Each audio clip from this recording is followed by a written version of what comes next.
sprint lap 1, no? To receive 1,000 pesos and an XR Tube 700C. Tawagin natin, the pride of Cebu City, Junrek Carcueba! Still a team sport, para siyang basketball. Na pag wala kang kakampi on the road, mahirapan ka rin ano. O yan, gusto pang mag-selfie, oh.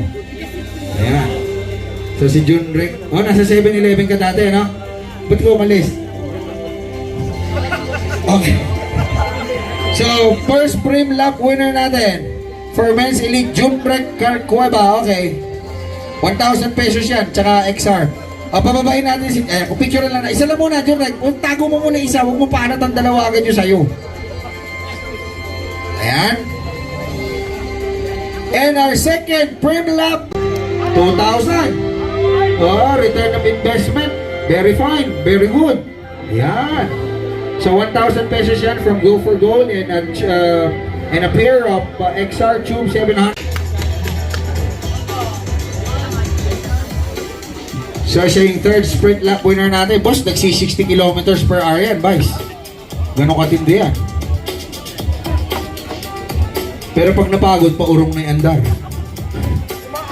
Magaling din umahon yan, boss. Wala pa akong chismis dito, ha. Wala akong maisingit, eh. Boxing na boxing. Hindi, marami siyang tinutulungang atleta, rider sa Pangasinan. Marami siyang na-train, okay? Ayan, basketball player din yan, eh. Bigyan ko lang kita nakitang maliit ka, ha? Okay, tawagin na natin ang mga winners natin sa Men's Elite Go for Gold Criterium Race 2, City de Mare, Cebu City. Our third placer. Lima pala. I'm sorry. Our fifth placer with a clocking of 55 minutes and 1.89 seconds from Victoria Sports. A veteran international campaigner. Tawagin na natin Marcelo Felipe from Nueva Ecija. Marcelo Felipe is from Nueva Ecija and from 7-Eleven. Now with Victoria Sports.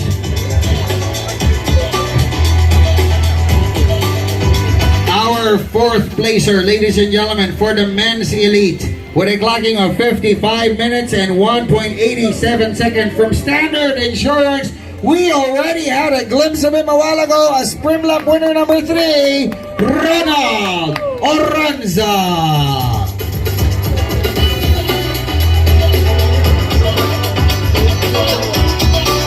So as fifth place finisher, 1,000 pesos for Marcelo Felipe. And 2,000 naman for fourth placer, Ronald Oranza, and gift packs from Go for Gold and Boosters. And our podium finishers, ladies and gentlemen, for the Men's Elite, with a clocking of 55 minutes and 1.60 seconds, the former Men's Junior Champion 2019 from Go for Gold, Mark Ryan Lago.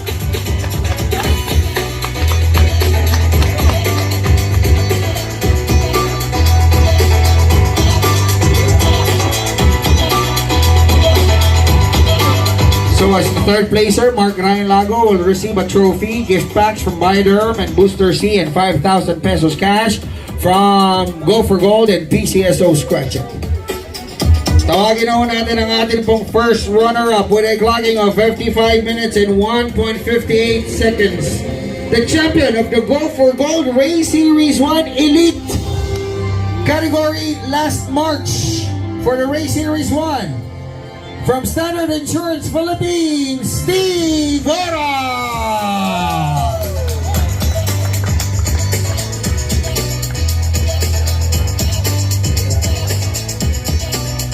Si Steve Ora yung nasa poster natin, yung nasa gitna, boss. Gahibla lang yan.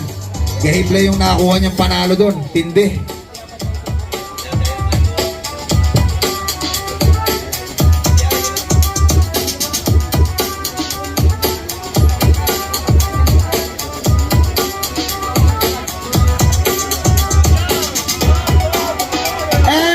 The champion, mga kaibigan, of our Go for Gold Criterium Race Series 2 City de Mare, Cebu City Men's Elite.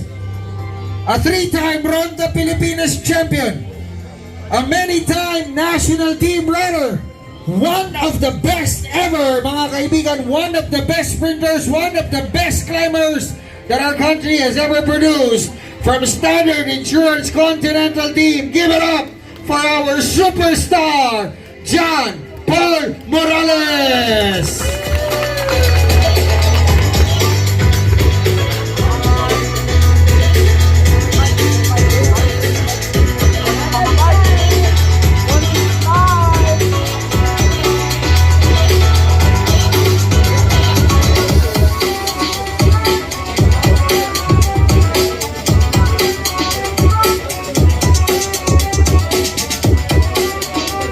And being the winner, he will receive gift packs from IPI, from Booster C, a trophy, a Magine GPS, and a 20,000 peso cash prize from Go for Gold and PCSO Scratch It. Ladies and gentlemen, our men's elite top 5 finishers, Marcelo Felipe, Ronald Oranza, podium finishers, Mark Ryan Lago, Steve Ora, and John Paul